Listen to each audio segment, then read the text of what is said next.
दोस्तों आज की कहानी एक नाबालिग लड़की की है जिसको देह व्यापार में किस तरह से उतारा गया और किस तरह से वो फिर जो देह व्यापार कर रही थी वहां से भागकर पुलिस तक पहुंची और कैसे लोगों का उसने खुलासा किया।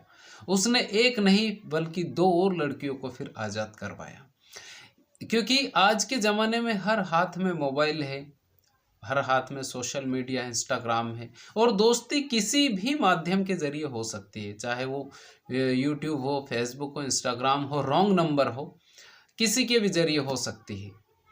तो ये जो कहानी है ये एक नाबालिग लड़की की कहानी है और वो उसको उस नाबालिग लड़की को किस तरह से देह व्यापार में उतारा गया।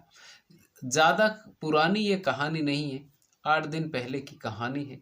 और 8 दिन पहले बिहार में और बिहार पुलिस ने बिहार पुलिस पूर्णिया ज़िले की जो पुलिस है उन्होंने किस तरह से एक लड़की को जो देह व्यापार जो करने वाले लोग होते हैं, करवाने वाले जो लोग होते हैं, उनसे किस तरह से छुड़ाया, ये तारीफ़ काबिल है। और उसी लड़की की ये कहानी है। नमस्कार, मेरा नाम है मोहन अहिरवार और आप देख रहे हैं खबर तमर इंडिया का यूट्यूब चैनल। दोस्तों आज की जो सच्ची कहानी है ये बिहार प्रदेश के पूर्णिया ज़िले की है। और पूर्णिया ज़िले में एक लड़की क्योंकि आजकल नाबालिग बच्चों के हाथ में ही मोबाइल दे दिया जाता है और वो उस मोबाइल पर किससे बातचीत कर रहे हैं, कौन सी रील देख रहे हैं, कौन सी रील के ऊपर कमेंट कर रहे हैं, किन लोगों से दोस्ती कर रहे हैं, ये माँ बाप को बहुत कम पता चलता है।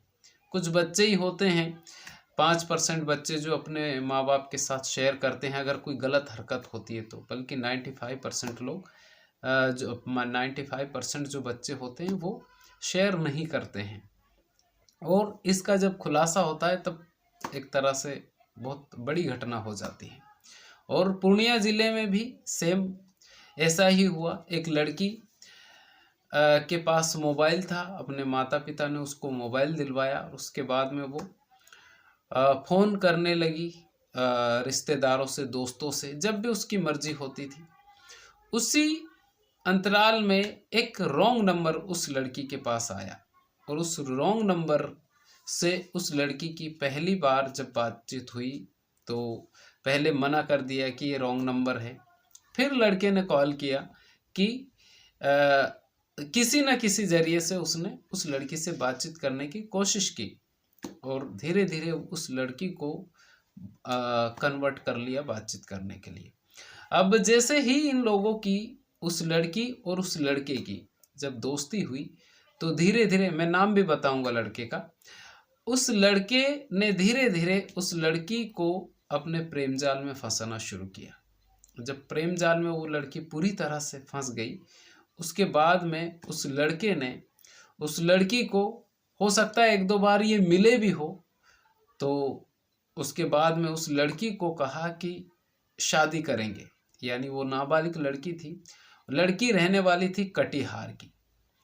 कटिहार की जो लड़की थी उस लड़की को शादी का झांसा देकर कहा कि, क्योंकि नाबालिग लड़की होती है तुरंत बहक जाती है और कुछ भी करने के लिए तैयार भी होते हैं नाबालिग बच्चे, क्योंकि उनको समझ नहीं होती है इतनी, और उसी का लोग फ़ायदा भी उठा लेते हैं। उस लड़की को कटिहार से पूर्णिया बुलाया गया और जब पूर्णिया में वो लड़की आ गई तो 1-2 दिन तो उसको रखा उस लड़के ने। उसके बाद में फिर धीरे धीरे उस लड़की को किस तरह से कन्वर्ट किया गया। उस लड़की को फिर पूर्णिया का जो रेड लाइट एरिया है, जमोई कुछ नाम है उसका, वहाँ पे उस रेड लाइट एरिया में उस लड़की को देह व्यापार के लिए उतारा गया। जब उस लड़की ने, क्योंकि वो उसकी रॉन्ग नंबर के ज़रिए बातचीत हुई थी, फिर प्रेम हुआ, प्रेम के बाद में शादी के लिए वो लड़की भागकर घर से आई, तो घर वालों ने भी कोशिश तो की होगी लेकिन वो मिल नहीं पाई। उसके बाद में उस लड़की ने उस रेड लाइट एरिया में, क्योंकि वो जब उन लोगों का कहा नहीं मानती थी तो वो जो लोग होते थे वो उस लड़की को मारते पीटते भी थे। अब उस लड़की ने किसी तरह से वहाँ से भागने की कोशिश की और वो 3 महीने के बाद में, यानी 3 महीने तक लगातार उससे गलत काम करवाया गया, गलत धंधे में उसको उतारा गया, ग्राहक आते थे उसके साथ और सारी चीज़ें उसके साथ होती थी। देह व्यापार में उसको उतारा गया। अब वो लड़की जब किसी तरह से उन देह व्यापार के जो व्यापार जो उससे करवा रहे थे उन लोगों के चंगुल से जब वो भागी तो सीधे पुलिस थाने में पहुंची। और पुलिस थाने में पहुंचने के बाद में उस लड़की ने रिपोर्ट दर्ज करवाई। जिस लड़के का नाम उसने बताया कि उसको रॉन्ग नंबर के जरिए दोस्ती हुई थी और उस लड़के का नाम था नीरज पासवान। पिता रमेश पासवान बताया जा रहा है कि नीरज नाम था उस लड़के का, नीरज पासवान। और उसमें 6 और लोगों को पुलिस ने फिर उसके बाद में अरेस्ट किया। उस लड़की ने पुलिस वालों को बताया कि वो लड़की रॉन्ग नंबर के जरिए उससे कनेक्ट हुई। इसके बाद में उस लड़के ने प्रेम जाल में फंसाया और उसके बाद में शादी का झांसा दिया और उसको रेड लाइट एरिया में धंधे में उतार दिया। और पहली वो लड़की उस लड़के की शिकार नहीं थी, और भी लड़कियों को उसने उस लड़के ने और भी लड़कियों को देह व्यापार में उसी रेड लाइट एरिया में उसी काम पे लगा दिया। ऐसे ही शादी का झांसा कि किसी से इंस्टाग्राम के जरिए दोस्ती की, किसी से रॉन्ग नंबर के जरिए, किसी न किसी तरह से उसने शादी का झांसा दिया और उसके बाद में उस लड़की को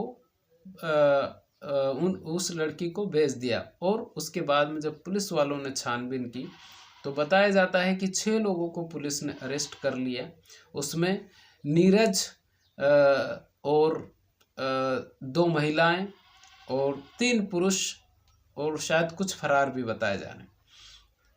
तो इस तरह से नीरज 21 साल की उस लड़की की उम्र, और जो रमेश पासवान बताया जा रहा है उसकी उम्र 42 साल, और ऐसे 22 साल का, ऐसे 21-22 ने कुछ एक जो आदमी है उसको उसकी 42 साल उम्र है। लेकिन ये लोग, ये जो 21 साल का लड़का था यही लड़कियों को कांटेक्ट करता था और लड़कियों को प्रेम जाल में फंसाता था। उसके बाद में फिर उन लड़कियों को जहाँ भी वो लड़कियां रहती थी, जो 2 और लड़कियां बताए, लड़कियों को रिहा करवाया, यानी चंगुल से छुटकारा पुलिस वालों ने दिलवाया। वो कुछ बनारस की भी रहने वाली थी, यानी उत्तर प्रदेश की भी रहने वाली थी, बिहार की भी रहने वाली थी। और अब वो जो लड़कियां हैं उन लड़कियों को, क्योंकि वो शिकार जो करता था वो नाबालिग लड़कियों को, जो 3 लड़कियां और पुलिस ने रिहा करवाई वो भी नाबालिग थी और उनको अब बाल सुधार गृह भेज दिया गया है। ये एक ऐसी कहानी है जो इस वक्त, क्योंकि हर हाथ में मोबाइल है और हर हाथ में मोबाइल होने के कारण उस मोबाइल का कहीं ना कहीं से नुकसान भी हो रहा है। सोशल मीडिया के जरिए भी जो लड़कियां और लड़के कांटेक्ट में आते हैं, रॉन्ग नंबर के जरिए आते हैं, इंस्टाग्राम के जरिए तुरंत आ जाते हैं, क्योंकि लड़कियों को बहुत ज़्यादा शौक हो गया है रील्स बनाने का, और उसके जरिए फिर किसी न किसी से कांटेक्ट में होती है लड़कियां और इस तरह की घटनाएं सामने आती हैं। दोस्तों, इस वक्त अगर सोशल मीडिया का ही दौर देखें तो बहुत क्रेज है, लेकिन बच्चों को इस तरह से भरोसे में माँ बाप को लेना चाहिए कि कम से कम वो अपनी बातों को बता सके कि ऐसी कोई परिस्थिति हो गई है, कम से कम बता सके वो। लेकिन जैसे इस तरह के जो प्रेम जाल वाले जो केस होते हैं उसमें लड़कियां माँ बाप से क्या किसी से नहीं बताती और घर से उस व्यक्ति का भरोसा कर लेती है जिसको उसने सही से देखा भी नहीं है, और उसके साथ में चली जाती है और इस तरह की घटनाएं होती हैं। इस कहानी को सुनाने का मकसद किसी के दिल को ठेस पहुंचाना नहीं, बल्कि आपको जागरूक करना है। ये वीडियो आपको कैसा लगा आप हमें कमेंट करके ज़रूर बताइए। चैनल पर पहली बार आए हैं तो चैनल को सब्सक्राइब जरूर कर लीजिए। खुश रहिए, अपना ख्याल रखिए। अगर आपके घर में आपके दादा दादी हो तो 24 घंटे में 1 घंटा आप उनके पास ज़रूर बैठिए, क्योंकि वो जो आपको नॉलेज दे सकते हैं, वो जो आपको संस्कार दे सकते हैं, दुनिया की कोई यूनिवर्सिटी, कोई स्कूल, कॉलेज ऐसे संस्कार नहीं दे सकते जैसे संस्कार हमारे घर के बड़े बुजुर्ग दे सकते हैं। तो खुश रहिए, अपना ख्याल रखिए। बहुत बहुत धन्यवाद।